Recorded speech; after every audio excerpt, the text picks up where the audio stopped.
योग्य वापर करून सावकाश बोला, काही घाई नाही, आपण निवांत बोला एकदम. पर्यावरणाच्या हानी न करता संशोधनाचा योग्य वापर करून वर्तमान आणि भविष्य काळातील पिढ्यांसाठी अन्न, वस्त्र, निवारा पुरवणारी शेती म्हणजे शाश्वत शेती. यामध्ये सेंद्रिय शेती, नैसर्गिक शेती, पुनरुत्पादक आणि कृषी वनीकरण यांसारख्या पद्धतींचा समावेश होतो. याचे उद्दिष्ट कमीत कमी रासायनिक वापर करून मातीची सुपीकता टिकवून ठेवून जैविक विविधता वाढवून आणि पर्यावरणाचे संतुलन साधून शेती पुढे आहे. जैविक शेती दीर्घकाळ फायदेशीर ठरेल. हा तू बोल आता.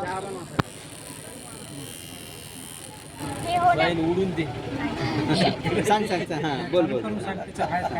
सांग याचा काय फायदा. हा बस आता ते बंद कर आता आणि आधी बोल. हा आता बोल. हा आता बोल. याचा फायदा असा आहे की डुक्कर आल्यानंतर किंवा इतर प्राणी आल्यानंतर ते ज्वारी, बाजरी, ऊस असं ते खराब नासाडा करतात अन्नाचा, शेताचा किंवा अन्नाचा. तर तसा न करता व आता शेतकरी असं करायलेत की ऊसाला त्याला करंट सोडायले तर प्राणी त्यामुळं मरायले तर तसं न करता प्राणी पण सुरक्षित राहावे व आपलं अन्न पण सुरक्षित राहावे. त्यामुळे हे आम्ही बनवलेलं आहे. ह्या आवाज त्या डुकरांच्या कानावर पडला की ते भीतीच्या ह्याने पळून जातात. मस्त छान बनवलंय तुम्ही. बोलायची चांगली प्रॅक्टिस करा. उद्या आणखीन बोलायचं आता. हा एक